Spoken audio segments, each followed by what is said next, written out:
কলকাতার সবচেয়ে বড় রথযাত্রা উৎসব দেখতে আমরা আজ চলে এসেছি ময়দানে। একদম ময়দানের সামনে আছি আমরা। এটা ইস্কন মন্দিরের 53তম রথযাত্রা উৎসব। এই মেলাটি চলবে 7ই জুলাই থেকে 15ই জুলাই অবধি।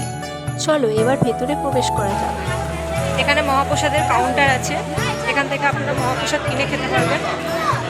আলাদা আলাদা দামে আছে এখানে। এখানে আরও দুটো কাউন্টার আছে কেনাকাটা করার জন্য। চলুন দেখে নেওয়া যাক ম্যাচলেস গিফট কাউন্টারে কি কি আছে। ভেতরে গিয়ে আমাদের চোখে পড়লো এই সুন্দর জিনিসটি। আমার তো খুব ভালো লেগেছে, আপনাদের কেমন লাগলো জানাবেন কিন্তু। এখানে খুব সুন্দর সুন্দর জিনিস পাওয়া যাচ্ছে, কিন্তু দামটা একটু বেশি। জামাও পাওয়া যাচ্ছে আর গোপালের সিংহাসনও আছে, নানা রকম ধূপও পাওয়া যাচ্ছে। এখান থেকে তোমরা ছোট গোপালের জন্য সুন্দর সুন্দর জামাও কিনতে পারবে। আর যেখানে থেকে আপনারা যা কিছু কিনবেন সেখানে থেকে একটি করে কুপন করে দিচ্ছে, এই সামনে এসে পেমেন্ট করতে হবে। এখানে গো সেবা করার জন্য ব্যবস্থা রয়েছে। এই যে লাইন দেখতে পাচ্ছেন, অনেক বড় লাইন। আর এই যে মন্দির,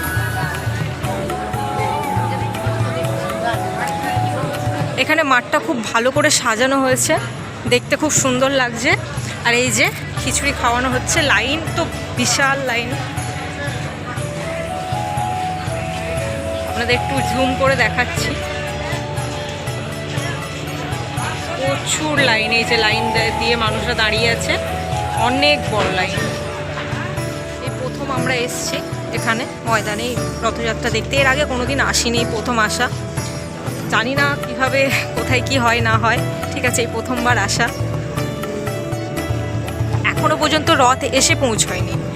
এখনো পর্যন্ত ইস্কনের মন্দির থেকে ওই 3টে সাড়ে 3টের দিকে রথ ছেড়ে দিয়েছে ওখান থেকে। এখনো পর্যন্ত রথ এখানে এসে পৌঁছয়নি ময়দানে।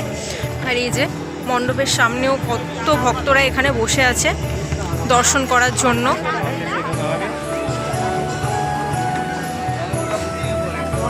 আর রথ এলে এই মাঠেই দাঁড়াবে।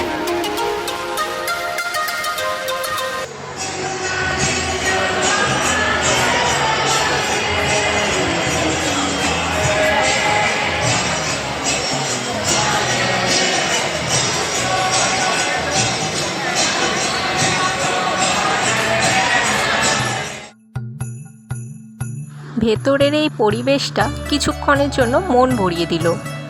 আর এই দেখো কত বড় ঝাড়বাতি।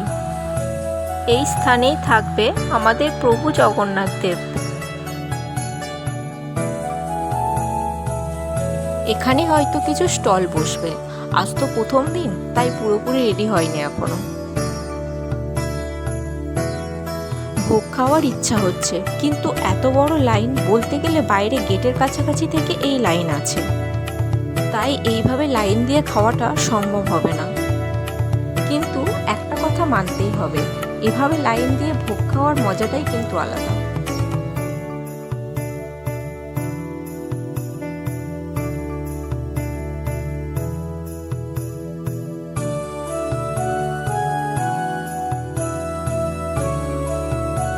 এটা লাইনের শেষ প্রান্ত, এখান থেকেই ভোগ বিতরণ করা হচ্ছে। এইভাবে লাইনে দাঁড়িয়ে ভোগ খেতে তো অনেকটাই সময় লাগবে, তাই ভাবলাম মহাপ্রসাদের কাউন্টার থেকে কিছু ভোগ কিনে নেব। চলো তোমাদের দেখিয়ে দিই মহাপ্রসাদের কাউন্টারে কি কি পাওয়া যাচ্ছে আর কেমন দাম। খাজা আছে 50 টাকাতেও পাওয়া যাবে, 100 টাকাতেও পাওয়া যাবে। খিচুড়ি আছে 100 টাকা, হালুয়া আছে 50 টাকা, আর লাড্ডু 50 টাকায় আর 100 টাকায় পাওয়া যাচ্ছে। তাই আমরা এখান থেকে কুপন কেটে খিচুড়ি আর খাজা নিয়ে নিলাম। যেহেতু ভোগটা আমরা বাড়িতে নিয়ে যাব, তাই একটা ব্যাগ নিলাম, আর ব্যাগের জন্য এক্সট্রা 5 টাকা দিতে হলো।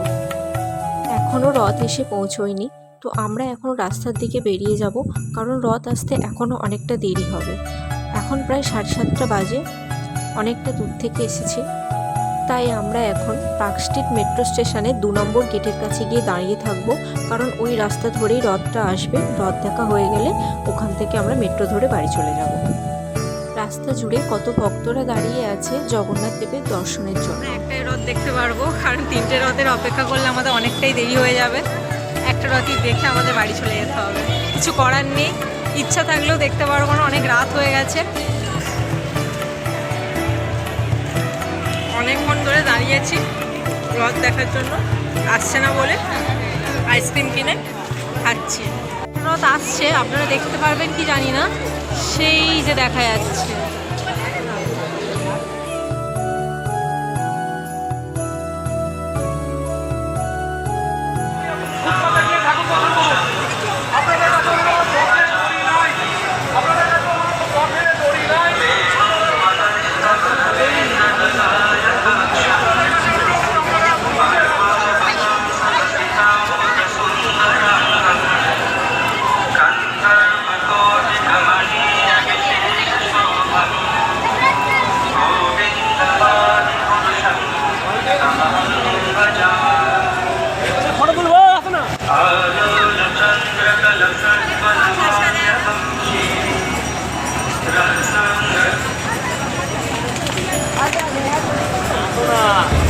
पाणि चक्रपाणि पद्मनाभनरत्नम्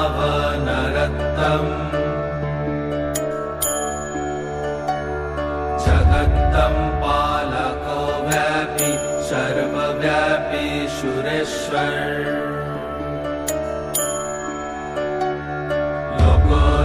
কোনো কারণে রথের চাকাতে কিছু অসুবিধা হওয়ার জন্য এতটা দেরি হলো। যাই হয়ে যাক, সবাই কত আনন্দ করতে করতে রথটাকে এগিয়ে নিয়ে যাচ্ছে।